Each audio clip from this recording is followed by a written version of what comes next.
Good evening. This is CTV News. I'm Patricia Vallone. Thank you for joining us.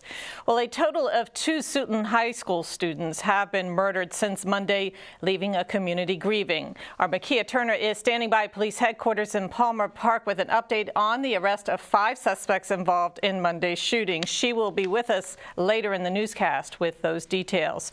Meantime, Denise Douglas was at Suitland High School earlier today. She has reaction from students as they continue to mourn the loss of 2 classmates. Suitland High School, some students are struggling to cope with losing 2 of their classmates. Depressing in this school. Everybody's sad. Aaron Williams says he knew Charles Walker Jr. He was a cool person, man, because me and him had gym together. We used to ball every day. He was just cool and all that. Just messed up what happened to him. Investigators say Walker was gunned down for his shoes as he walked on 28th Avenue in Hillcrest Heights on Monday. Then last night, 18-year-old Aaron Kidd and another man were shot on Donnell Drive. Kidd died yesterday. The other 18-year-old died today. It's messed up too. Another one died for no reason. It's kind of messed up how people just dying over stupid stuff like shoes, or it could have been something else, but it's not. They need to stop that. The back-to-back shootings brings the total number of students killed this school year in the county to 7. I believe many of our leaders in this county are absolutely devastated and troubled. Councilwoman Karen Tolles represents the district where this week's violence happened. She says something must be done. Do we involve the faith community, nonprofits? That's still up for discussion. It's very early on. This just happened 2 days ago.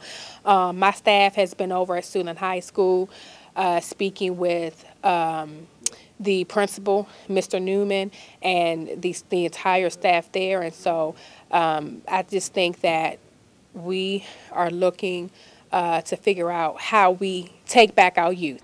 Meanwhile, additional security will be on hand here at Suitland High, and school officials say that grief counselors will be available to students as long as they're needed. I'm Denise Douglas, CTV News. And we go back to Makia Turner, who is standing by at police headquarters in Palmer Park. Makia, what's the latest? The latest is the case of 15-year-old Charles Walker Jr. is officially closed.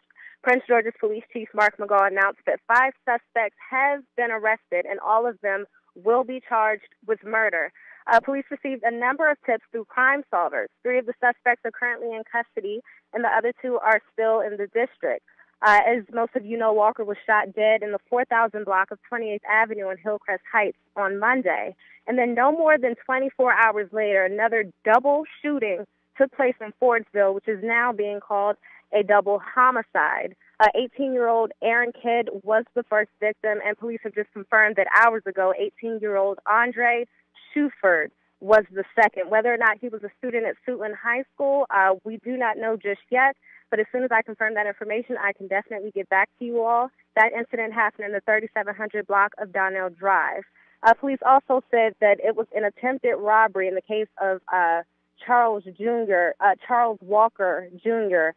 that went wrong. They have not yet found the weapon in this case, but they have confiscated a white large Ford, which all suspects rode in. A search warrant for that will soon be obtained. Back to you in the studio. All right, Makia Turner reporting live from police headquarters in Palmer Park. Meantime, Prince George's County Executive Rashawn Baker calls for the county and local governments to continue to address youth violence.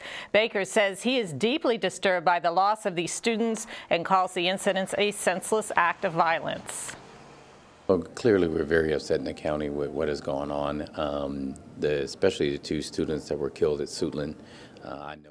And Baker also says he will create a task force in an effort to tackle youth and gun violence.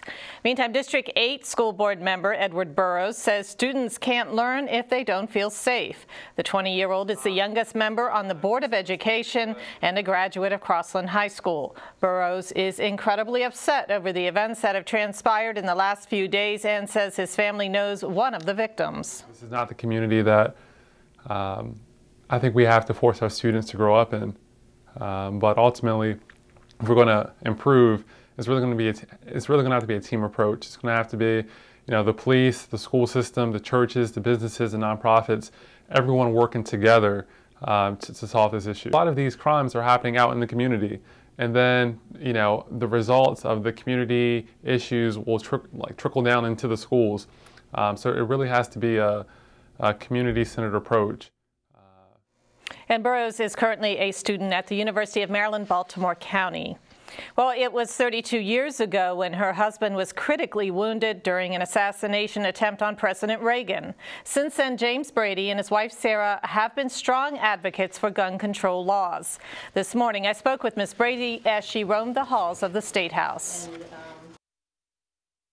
I think the most important thing that can happen is the tightening up of the licensing to prevent the straw purchasers.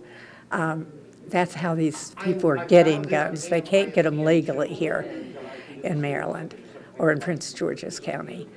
But by licensing, with fingerprints, with the background check, with going to the police to get the license, that's going to make it much harder to get guns to hand out to these kids.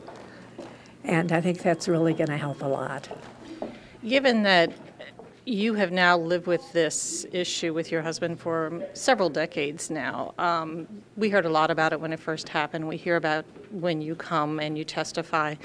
What do you want people to know about the lifelong effects of being a victim of this kind of violence? Yeah, I think that we all focus, and rightfully so, on the most tragic, which are the deaths. But there's also numerous, even more victims that are that live and have the life results of it. For my husband, it's been an extremely difficult and painful 32 years. It's costly, and I'm not talking about it for myself, but for society. And it's agonizing. It changes your life totally. And Sarah Brady was in Annapolis to meet with key lawmakers about pending legislation to prevent gun violence.